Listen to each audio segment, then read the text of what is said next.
Hello everybody, welcome back for another video. Hope you're all doing well and that you're all having a great day. For those of you looking to safely secure your crypto, Ledger is currently offering a crypto starter pack where after you buy it you get a $25 voucher that then allows you to buy more crypto, or they have a Ledger family pack which is currently 21% off. While I am not an employee of Ledger, I am an affiliate, and I do have an affiliate link in the description below for those of you who are interested. And without further ado, let's jump right into it. This is probably one of the, not even the weirdest videos. There's way too much that took place over the course of a 24-hour period. So for those of you not looking at the screen, it says Bitcoin corrects gains. Why dips could be limited below 48,000. Bitcoin didn't gain anything over the last couple of days. If you were paying attention, I think Bitcoin went up by, is it $800?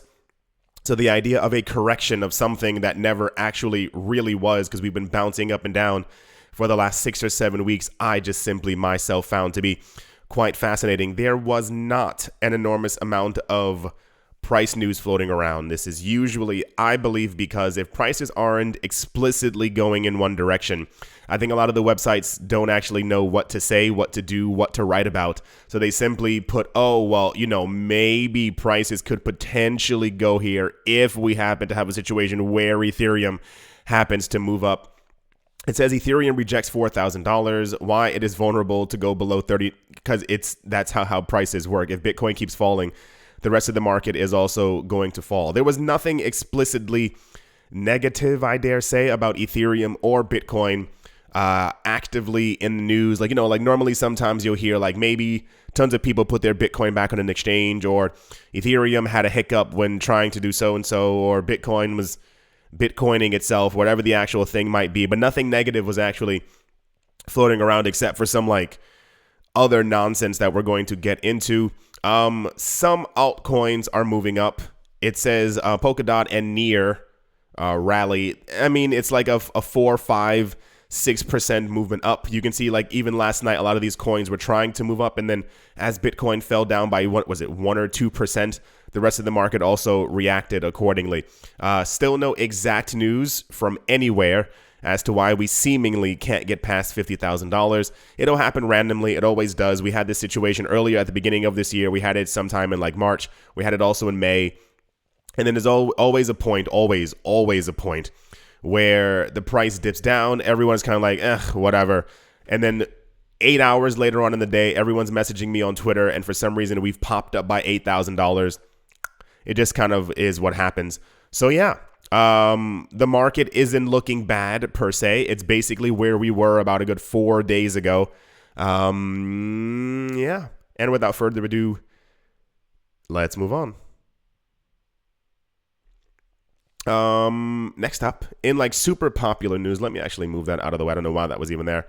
It says in one of its major announcements on Thursday, December 23rd, Binance has announced that it will be introducing its BNB auto burn feature with immediate effect in the broader interest of the Binance Smart Chain and Binance Coin communities. As of now, the Binance Coin is the native currency, as of always, not as of now.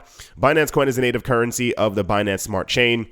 It says this is pretty similar to the gas fee paid on Ethereum. What's similar to the gas fee paid on Ethereum? This is terribly written. The point is, Binance, originally when they released the Binance Coin, announced that they would have a quarterly burn. That is to say, they had initially 200 million Binance Coin, and the idea a couple of years ago was that every single coin would eventually start burning their supply down further and further, which we see many other coins now talking about. It's like it's fairly... The word isn't simple, but it's kind of normalized in the cryptocurrency space. So you would burn some of your older coins in order to make the other coins more valuable. And Binance is now going to be replacing this. As opposed to a quarterly burn, it is going to be an automatic burn that is going to be built into the system to make sure that it's more, they say, transparent as to when they're going to do it and exactly how much is going to be burned. Because usually around the time when they're going to burn, there's a huge discussion online. How much are they burning? Why are they burning it? It kind of continues on and on and on. They said going forward, the quarterly burn will be replaced with the Binance Coin Auto Burn to provide greater transparency and predictability to the Binance Coin community. Binance Coin Auto Burn will be both objective and verifiable. independent of revenue generated on the Binance centralized exchange through the use of Binance Coin, and will be automatically adjusting, and that the burn amount will be based on the price of Binance Coin, which in turn reflects the supply and demand for Binance Coin. A lot of BNB all over the article, as well as this number of blocks produced during a quarter calculated on the basis on on-chain information. So basically, the burn will happen based on the usage. How many people are using it, how popular it is, how high the price actually is, so that it's simply not burning an enormous amount, because eventually it has to stop. The burn will stop when they have exactly 100 million Binance Coin. So I guess it stops manipulation in some sort of way, because if someone was really able to pump the price, I mean like really destructively pump it and then simply burn everything at once, it wouldn't take years that it's supposed to take to actually burn all of these coins. So quite popular news. I mean, it's more popular if you are into Binance or holding Binance Coin or like Binance or have invested in Binance Coin, as a lot of people believe, this was said last year, that Binance is looking to try and like make themselves the Amazon of the space. And in terms of popularity, not selling books. And anyway, so that's the Binance news. Sure, I think it'll work out just fine. Binance Coin is, the number 3 or number 4 coin? I think it'll be there for a while. Binance continues to absorb other companies around it. They're partnering with countries. They're leaving countries and making cryptocurrency exchanges and other ones. So I think they'll be just fine. But I guess the auto burn is more reassuring to people who are holding the coin as opposed to this quarterly thing. Yeah. Let's move on. Also, in super popular news, the website Crypto could have paid over $6 million for 30 seconds of publicity in the Super Bowl 2022, the country's most popular sporting event. It says the website Crypto isn't stopping its ambitions to expand inside the United States and has decided to close the year with a major publicity stunt. The third largest. I didn't know that. I just assumed it was something else. Okay. The third largest exchange in the ecosystem, according to CoinGecko, will have a privileged space on all U.S. screens in 2 months after having purchased an advertising space in the renowned Super Bowl, the country's most important American football competition, to be held in February 2020. And then it talks about the numbers. Apparently, they have 96 million viewers, and is roughly around 1/3 of the entirety of the United States is going to be watching this. I'm pretty sure this is the same exact company. Are they the one? Yeah, there we go. The one that like bought that entire stadium for $700. No. They paid for the rights to be able to rename the stadium for $700 million. So I guess, I don't know. I don't use that website at all. Can anyone tell me, like, are they into sports? Like, not joking. Like, why do they have so many like sporting ventures? Is the idea that they are making their own sports team? Are they making like sports NFTs? Is there some type of interoperability between them and like the sporting world? Because they keep partnering with like sports things. I guess maybe the idea is that the sporting world has an enormous amount of fans, and therefore you want to be able to reach them in some sort of way. And I guess other cryptocurrency projects are trying to reach fans or people through video games or metaverses, and they're simply trying to do it through sports. That might be it. So this was, very popular news, but for some reason, nearly every single website was just talking about the website Crypto. Apparently, FTX has also done the exact same thing. They purchased an advertising slot in October. So in February, we will most certainly be hearing about what the ad is, what it looks like, what it's going to be after it's aired, how many people have gone to their website. It's always the same. This happens every single year. There's always some type of advertising campaign with a cryptocurrency company who manages to get a spot during the Super Bowl or some other sporting event, or has an ad somewhere in Times Square. If you have the money, you can pay for advertising space, but I hope it works out for them. I wonder what their ad is going to be. I assume it's just use our website kind of thing, but let's see if it works. Anyway, that's the cryptocurrency ad space football 2022 5 and 6 line news October. Let's move on. In the news of the day, the actual focal point of today's news, I don't think this had anything to do with the actual price movements in the market, but it's definitely resurfacing old discussions that people used to have in 2013, 14, 15, and 16 that kind of faded away in 2018 as crypto's popularity really exploded. It says former Twitter CEO Jack Dorsey has reignited a debate about Web3 after Tesla CEO Elon Musk criticized it. Dorsey warned of the risks from centralization, emphasizing that Web3 is owned by venture capitalists, usually called VCs, hiding under the premise of decentralization. He said, "I'm concerned to see the industry be distracted under false pretenses, which we could all be working on things that have a chance at fixing the real issues." I'm going to try and give you a background to this before we actually dig deep into it, because this is, I think, a very important conversation. I think a lot of people, once again, I've mentioned this thousands of times this year. Sometimes I say it as a joke, but a lot of times it is actually true. A lot of people don't understand what Bitcoin is or the premise of actually getting away from the current monetary system. A lot of times it has to do with people being completely comfortable being in the current monetary system, even though it is excluding billions of people on the planet. Some people don't care about that. That's just who they are, what have you. The idea of Bitcoin is to make it so that it's inclusionary, inclusive for everyone. Everyone has a chance to be able to get into this project, own Satoshis, own an entire Bitcoin, not enough Bitcoin for everyone, yada, yada, yada. You get the entire idea. Do you remember about 2-3 years ago, for those of you who were actually here, I know a lot of you still are, hello, when we were talking about, remember one day Coinbase added an enormous amount of coins to their website. They were asking people what coins they wanted to be added to their platform. Of course, this caused millions of people on Twitter and Instagram and other places to send them emails and basically say, hey, I want this coin, I want this coin, I want this coin, I want this coin. And then Coinbase, I think about 2 weeks later, announced, hey, we're adding these 30 coins to our platform. And no one had heard of them. No one. And I mean, like, don't even say, well, I knew what coin. No, like, no one knew what these coins were. And I was like, it's kind of weird that they're adding a whole bunch of other coins that no one really knows about. And they were basically all ERC20 tokens, coins that were built on top of Ethereum. About a week later, they began to advertise that they had not staking, but it was called like passive income something. I forgot what they were calling it back then on their website. And the idea was if you bought a lot of these coins, you'd be able to earn passive income. You'd be able to have a place in Web3. You'd be able to have a place in so and so and so. And I was like, where do these coins come from? A week after that, there were a bunch of companies who announced that they were getting into the cryptocurrency space in 2018 and 2019, roughly somewhere around there, and that they'd actually be using these coins or these protocols. And I told people, I said, these are probably corporation coins.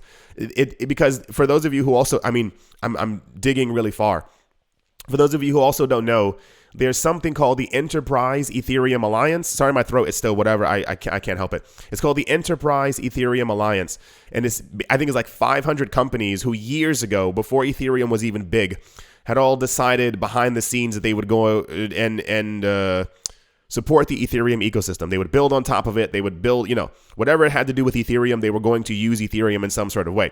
And that's when I started calling Ethereum like the enterprise chain, because it was clear that a whole bunch of banks and other big systems were starting to use it. Remember, even years ago, digging even further, there were a whole bunch of countries, I think it was Russia, Brazil, and 2 other ones, who announced that they would be writing their laws and writing their supply chains on top of Ethereum. And I was like, Ethereum's been around for a year and a half. Why are they doing this? Like, why would they be choosing that one chain? Not that Ethereum is evil or malevolent or whatever kind of big words you want to use, but it's clear that Ethereum is an industry chain. And it's not even that Ethereum is faster or better than other chains, because it's not.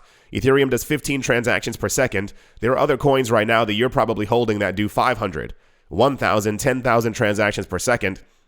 So you kind of get the idea.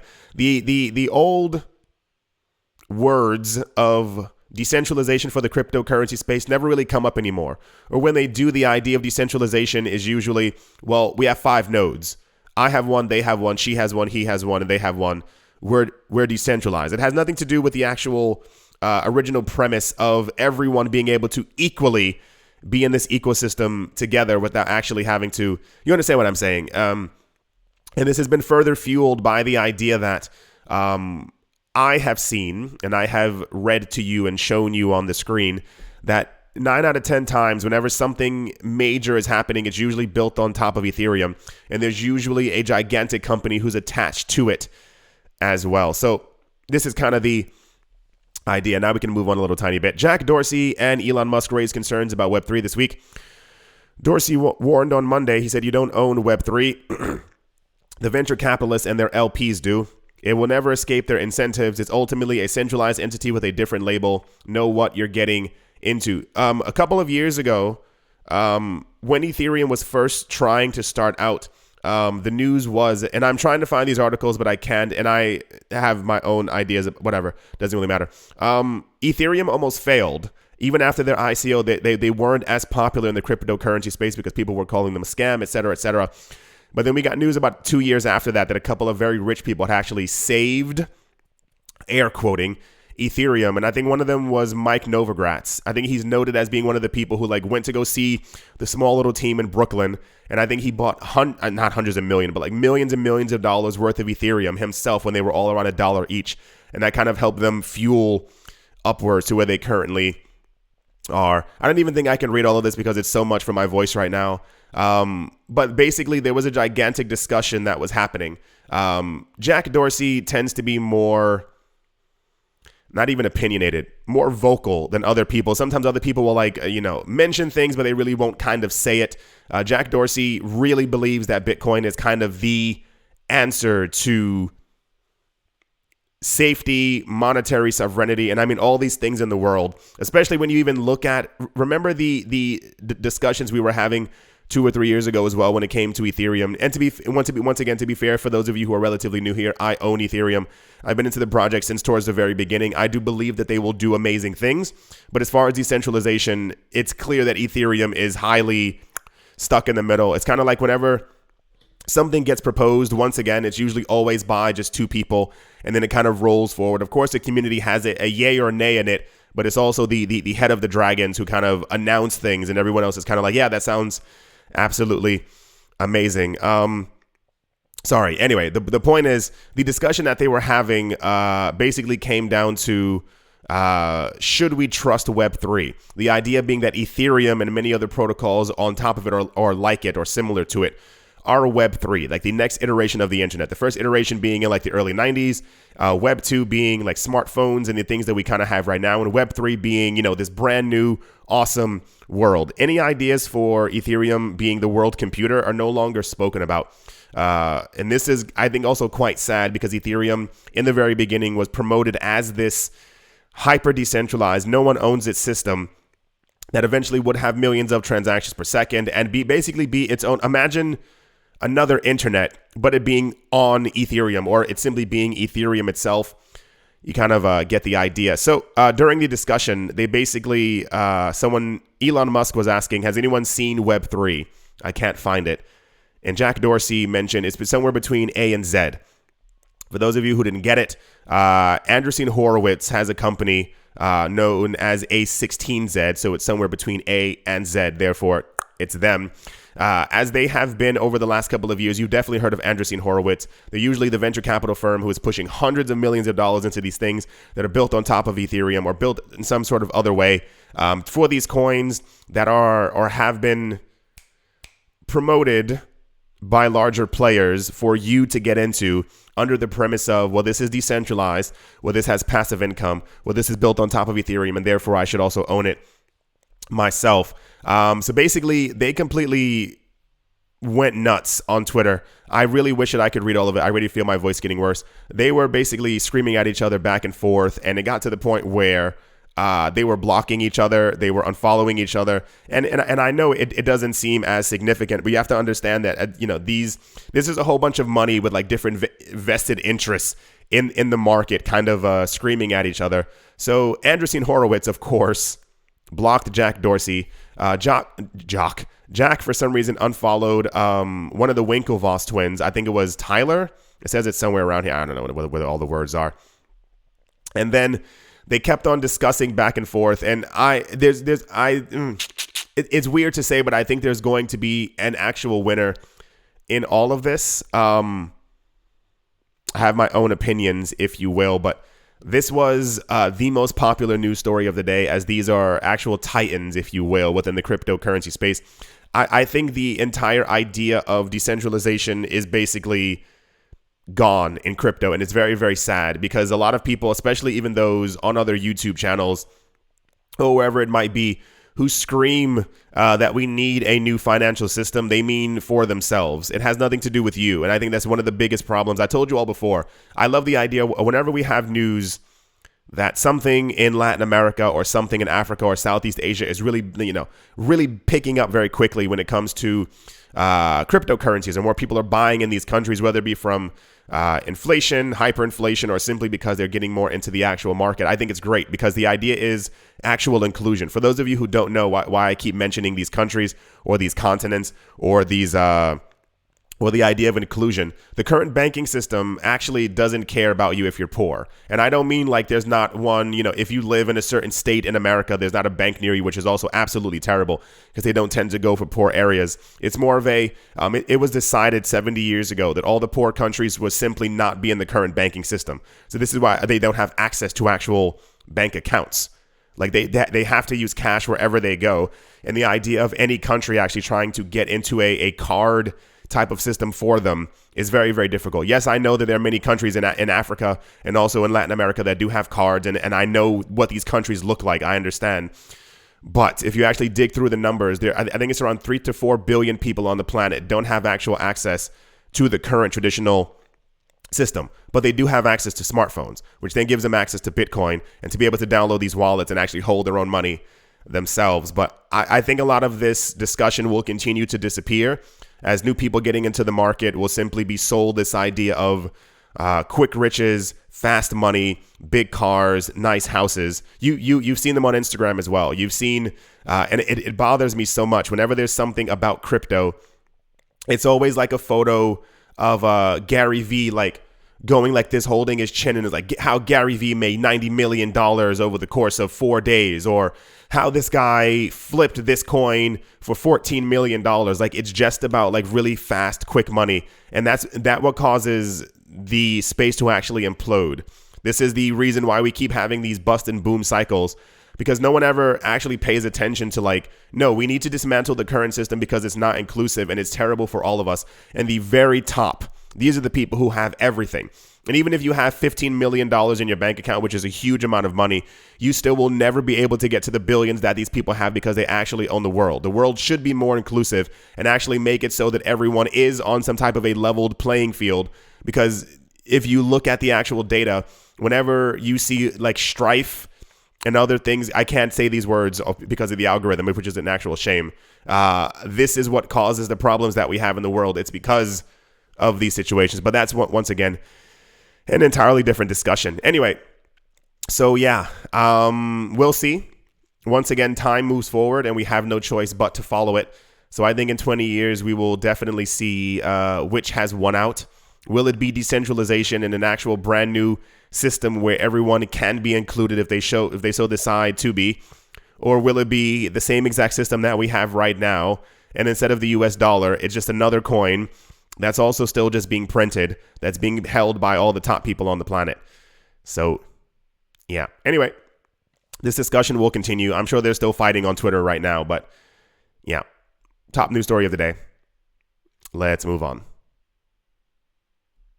Also, super in the news, and I think it's just because of the words inside of it.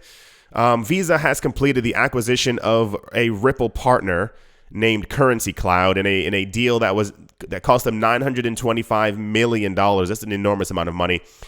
So apparently, Currency Cloud is a platform that allows banks and fintech companies to provide foreign exchange solutions for cross-border payments. The news once again being that Visa acquired Currency Cloud and not Ripple. A lot of the articles are basically stating the word Ripple, and I think it's kind of a buzzword or a ding, ding, ding, ding, ding, a bell. Why did I do that? A bell for people to kind of pay attention to it. So Visa acquired Currency Cloud not because that they're partnered with Ripple. It's just that Ripple just happens to be partnered also with Currency Cloud. No word on if Visa is going to be using XRP or using another coin. It's simply they're trying to provide extra digital solutions for cross-border payments. That's the news. Like, not joking. But the news was very popular because it said Visa and Ripple in the same exact sentence and $925 million. And therefore, people were speculating if they're working together. Who knows? Nobody actually knows because that's just how it goes. Yeah. And to finish things off, in sure, why not news, Stephen Cooper, the owner of the label Bigger Entertainment, tweeted earlier today that a live burn party would be taking place on the 26th of December. Apparently, the record label Bigger Entertainment is going to be burning 176 million Shiba Inu tokens to save gas fees on bulk burning. I don't know what Bigger Entertainment is, not being mean or rude. I didn't know that they were into Shiba Inu. Is it that they, not joking once again, do they play music? And then as the music is played, Shiba Inu gets burned? I feel like none of these things are ever actually explained. Like, we always get news that something is taking place, but the articles never like further explain what's actually happening. Like, I'm pretty sure none of you, a lot of you, have not heard of, what is it? Big Money? Bigger Entertainment, and didn't know why are they into Shiba Inu? Like, what exactly? It says, buy a burn ticket on our website for $5, 100% burn. This saves gas fees instead of everyone doing separate burns. Are they burning other people's coins? I don't know what exactly is happening. But anyway, I would expect a slight bump in price for Shiba Inu once this news becomes hyper public that they're going to be burning tons of coins through their record label. I don't know what this is supposed to be like. I honestly have no idea what this is, but this was also quite popular news. It's because it's Shiba Inu. Shiba Inu makes the news every single day. It's impossible to get around. It's always there. A lot of people like the coin burn news, which means that there's less Shiba Inu than the 900 quadrillion that they previously, I know it wasn't that many, but, you know, that they were before. So cool. I hope it works out for them. I hope they burn tons of Shiba Inu. I don't know if it's theirs or someone else's or where they're getting the Shiba Inu from. Are they buying it and then burning it? I don't know. Alrighty. Okay, everyone. I think that's definitely going to do it for this video. My throat is, I can't, like, I'm pushing the actual limit right now. Bitcoin is currently down by 1.9%. I told you it wasn't, you know, it's nothing dramatic, if you will. But still, you can see all the actual movements. Like, these are completely coordinated. Like, these aren't normal movements in any kind of market. It's constantly, every time that Bitcoin has tried to go up, it gets slammed down continuously over and over. Ethereum is down by 2%, 2.5%. It is at $3,900. Anything else going up? XRP is up by 2%. I assume that's off of the Visa news. Just wishful guessing. Cardano is up by 2%. Polkadot is up by 3%. Shiba Inu is up by 3%. Matic is up by 3%. Uniswap is up by 7%. Near Protocol is up by 30%. Can you imagine if the coin that everyone is actually, whatever. I've said it so many times. The cryptocurrency market just doesn't make any sense on any actual level. It's the weirdest thing in the entire world. When you know that a coin is actually being used, and not even if you extract Bitcoin from the discussion and even go for like Cardano or Ethereum or many other coins that are actually being used and taken off of cryptocurrency exchanges or even being burned, these coins continue to go down and they're not going up in price or even, I mean, 30% is really insane for any kind of coin. Cosmos is up by 8% as well. Phantom is up by 16%. Monero is up by 4%. And just about it. Yeah. I do hope you all enjoyed. Hope you have a wonderful beginning to your holiday season. I just woke up and I'm going to try and take another nap. Thank you for all the well wishes to everyone out there. To everyone leaving mean comments, please go find another channel. I have no energy or time for you anymore. It's just completely ridiculous. But to everyone else who left nice comments or told me to drink tea or even like suggested what kind of tea I should drink, I tip my digital hat to you. It's always nice to be in contact with nice people on this planet. I do hope you all enjoyed. Hope you all are having a great day, a great morning, a great afternoon, a great evening, wherever you are, wherever you might be. I do hope it's absolutely fantastic. Thank you all once again for watching and or listening. And I will most certainly be talking to you all soon. See you.